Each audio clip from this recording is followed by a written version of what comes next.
Hai semuanya, gimana kabar kalian? Jadi selamat pagi. Di video kali ini seperti biasa, di segmen analisa pagi kita akan membahas untuk pergerakan dari market Bitcoin. Teman-teman, hari ini tanggal 17 November 2022 kita akan mulai ya pembahasan untuk Bitcoin. Seperti apa pergerakannya hari ini. Teman-teman, kita sudah dapat beberapa news kemarin ya, cukup mencengangkan nih. Jadi inflasi di Inggris ternyata mengalami penguatan kemarin, teman-teman. Dari sebelumnya itu hanya 10,1, sekarang sudah ada di 11,1. Artinya peningkatan 1% tingkat inflasi di Inggris. Ini luar biasa, sangat besar, teman-teman. Dan ini menyebabkan kondisi kedepannya di Inggris itu bakalan lebih sulit daripada yang biasanya. Jadi ini merupakan sebuah concern kita yang menjelang yang namanya winter, musim dingin ke depannya. Tentunya ekonomi di Inggris bakalan sangat-sangat sulit, teman-teman. Dan ya beberapa data lain seperti penjualan retail kemarin di Amerika cukup positif, ternyata di atas daripada ekspektasi. Ini sebenarnya memberikan sentimen untuk US dollar. Terus ya nggak terlalu banyak, dan hari ini kita akan dapat data inflasi CPI dari Uni Eropa. Ini juga sangat penting ya, karena sebelumnya inflasi di sana juga masih sangat tinggi, 10,7. Dan ya, terus juga akan ada klaim pengangguran awal untuk Amerika. Ini juga cukup penting, mungkin akan berpengaruh ya. Jadi note jamnya jam 5 sore itu dari Eropa. Mungkin market akan sedikit bergejolak. Terus juga di malamnya di jam 8.30. Ini juga sangat penting. Ya, so far itu mungkin yang harus teman-teman note jam-jam tersebut ya. Dan kita akan bahas sedikit tentang sebuah news baru aja ini, teman-teman. Jadi Gemini ini melakukan delay ya terhadap penarikan atau withdrawal-nya. Jadi ini adalah salah satu perusahaan yang berafiliasi dengan Genesis. Genesis ini adalah Genesis Capital, atau salah satu bisa dibilang adalah hedge fund ya. Jadi perusahaan Gemini Exchange ini baru aja menangguhkan yang namanya withdrawal karena mereka terindikasi, teman-teman, kesulitan likuidasi. Jadi ini kasusnya mungkin akan merembet setelah kemarin FTX yang bermasalah, dan sekarang banyak exchange besar ataupun exchange manapun lah, mereka lagi sharing untuk berapa mereka punya proof of reserve. Jadi berapa cadangan dana uang yang mereka punya untuk menalangi kalau terjadi withdrawal terhadap exchange mereka oleh pengguna mereka. Dan ini merupakan salah satu yang kurang begitu bagus ya, karena Gemini ini kan salah satu exchange yang cukup besar juga. Jadi mereka sudah menangguhkan, mendelay ya untuk penarikan. So ini berarti ada tanda-tanda yang kurang begitu positif, teman-teman. Dan ini cukup berpengaruh juga sama kondisi kepercayaan konsumen. Kita sudah bahas kemarin tentang kepercayaan. Gimana kalau mereka kesulitan dalam hal melakukan withdrawal, ini kan tentunya akan berpengaruh dari exchange satu ke exchange yang lain. Kemudian juga akan berpengaruh juga sama yang namanya kepercayaan konsumen. Dari ini akan berpengaruh merembet kemana-mana, teman-teman. Terus juga dari exchange lokal, ini ada berita bahwa Indodax mendorong audit total crypto exchange di Indonesia. Jadi Indodax sendiri kemarin sudah berhasil membuktikan ya berapa mereka punya proof of reserve. So Indodax cukup aman untuk saat ini dari yang namanya collapse atau kebangkrutan. Jadi semoga nanti akan disusul oleh crypto exchange di Indonesia ke depannya. Oke, kita akan masuk langsung ke pembahasan dari price action. Teman-teman, kita akan mulai dulu dari indeks dolar. Indeks dolar kemarin dapat sentimen yang cukup positif. Pertama, mungkin dia dapat sentimen negatif dari kemarin data inflasi Inggris yang meningkat, dan tapi dapat sentimen positif ternyata dari mereka punya apa kemarin? Mereka punya penjualan retail, ini positif buat dolar. Tapi yang kita lihat kemarin ya, pergerakan dari dolar cenderung turun, teman-teman. Cenderung sideways, sedikit turun. Dan ini juga berpeluang sebenarnya untuk terjadi yang namanya pola. Kita perlu inverse head and shoulders di sini. Ini adalah left, head, then we try to make right shoulder. Jadi kita akan melihat seperti apa pergerakan daripada indeks dolar ke depannya, mengingat dia ada peluang terjadi reversal pattern. Cuman dia masih perlu pembuktian yang namanya dia harus breakout dari level resistance di sini di kisaran 106.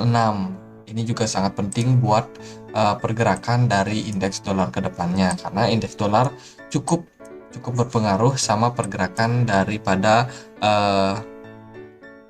pergerakan market yang lain. Kemarin aja kembali ya gold menguat, terus dari indeks S&P 500 kemarin ternyata mengalami rejection, pelemahan. Ya lagi testing di level resistance ataupun gap di sini. Jadi gap ini menjadi resistance untuk S&P 500 kemarin malah mengalami koreksi. Jadi ini market kalau kita lihat sebenarnya cukup anomali ya. Anomali sekali bagaimana indeks dolar turun, yang naik cuma gold, sementara dari S&P 500 mengalami penurunan, pelemahan. Bitcoin pun di perdagangan kemarin mengalami pelemahan juga. Jadi sentimen negatif terhadap beberapa waktu belakangan ya.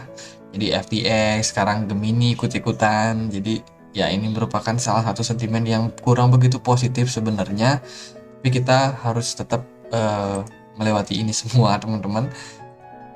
Jadi kalau kita lihat sih dari kemarin memang pergerakan dari Bitcoin nggak kemana-mana. Dia di kisaran 16.700 naik sampai 16.900, terus dia kembali mengalami penurunan.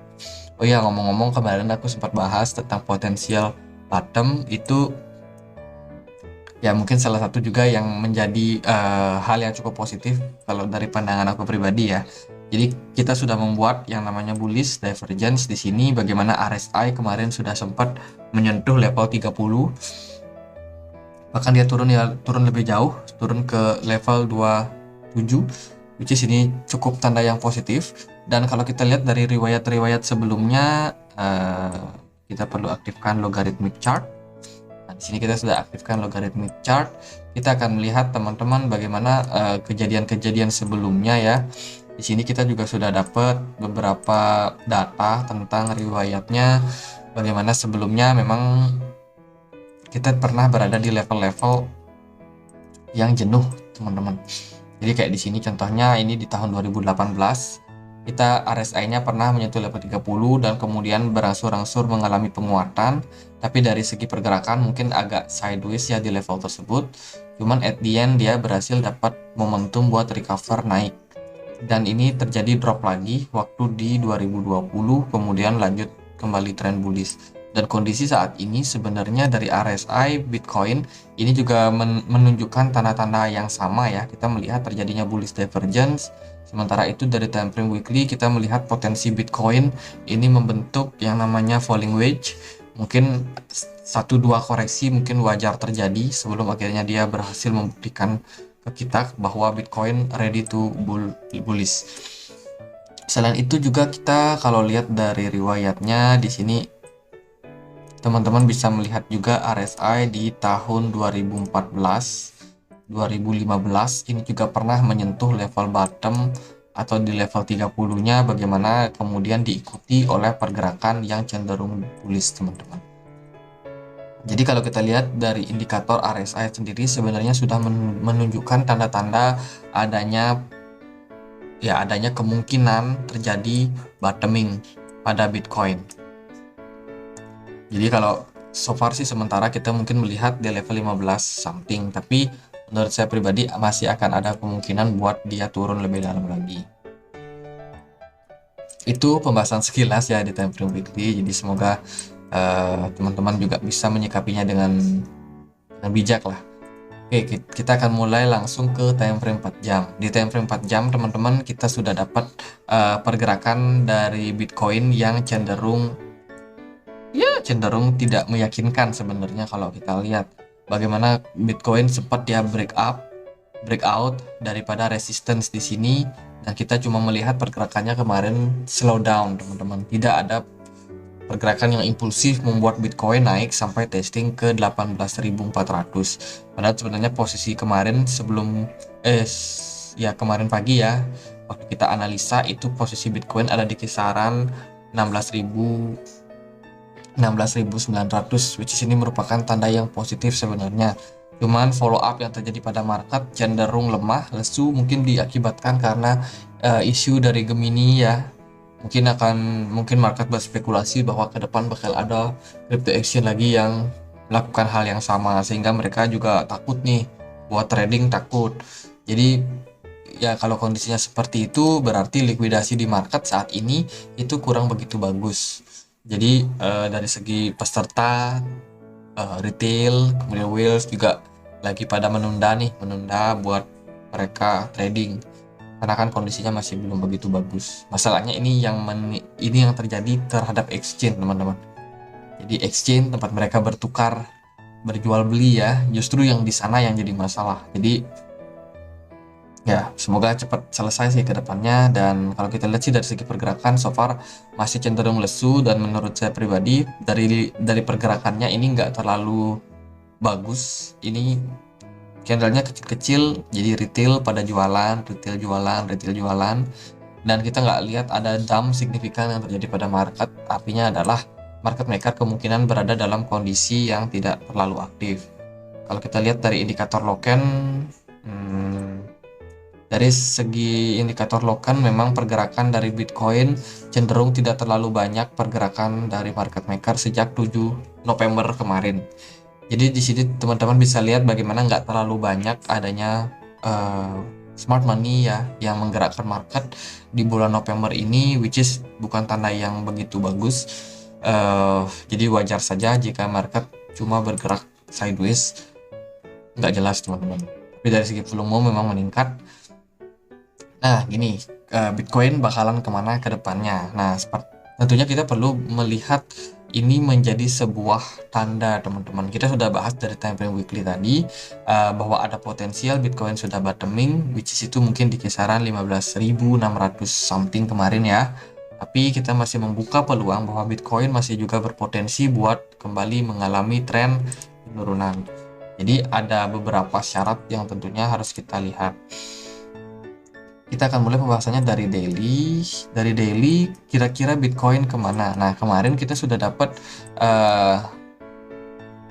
ini ya, waktu Bitcoin turun, bagaimana dia drop, kita dapat sebuah reversal pattern di sini. Bukan reversal sih, lebih tepatnya retracement lah bisa dibilang. Jadi kita create satu candle hijau di sini, kemudian diikuti dengan candle merah, dan di sini sudah terjadi satu spinning top, artinya adalah adanya kemungkinan market ambigu, tidak jelas. Dan kemarin kita bikin satu candle hijau lagi, dan saat ini di penutupan hari ini kemungkinan kita akan bernutup dengan posisi ambigu kembali, ketidakjelasan teman-teman. Ini juga bisa menjadi tanda bahwa kedepannya market kemungkinan masih bakalan sideways, masih bakalan nggak jelas. Mungkin range-nya bisa di kisaran 15.600 sampai dengan 17.500. Ini potensial dia masih akan bergerak sideways di level tersebut.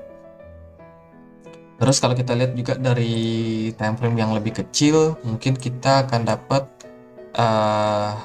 sebuah indikasi bahwa market sebenarnya lagi wait and see. Cuman sih kalau menurut saya dari segi RSI ini udah cukup bagus. RSI-nya sudah mulai mengalami tanda-tanda penguatan. Mungkin kedepannya kita akan melihat sebuah pergejolakan yang terjadi pada market.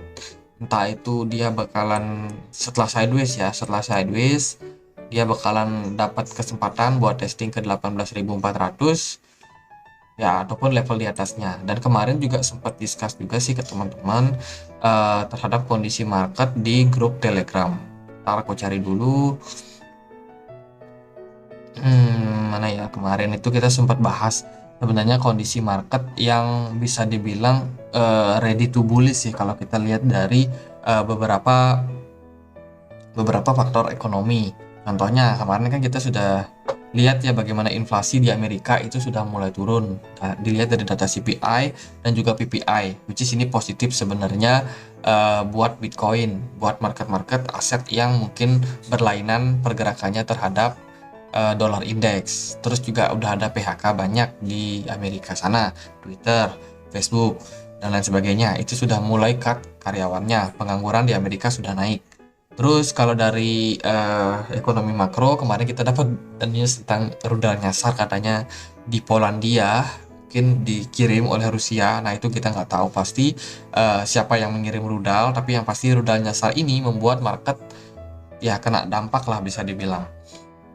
Nah di sisi lain serangan terus drama yang terjadi di kripto ini mungkin yang menjadi pengaruh saat ini, yaitu dari SBF dan juga menurunnya kepercayaan terhadap exchange. Kemarin kita sudah bahas FTX collapse, sekarang Gemini.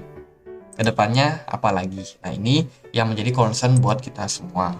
Jadi kesimpulannya, market itu sebenarnya siap untuk bullish kalau kita lihat dari segi news.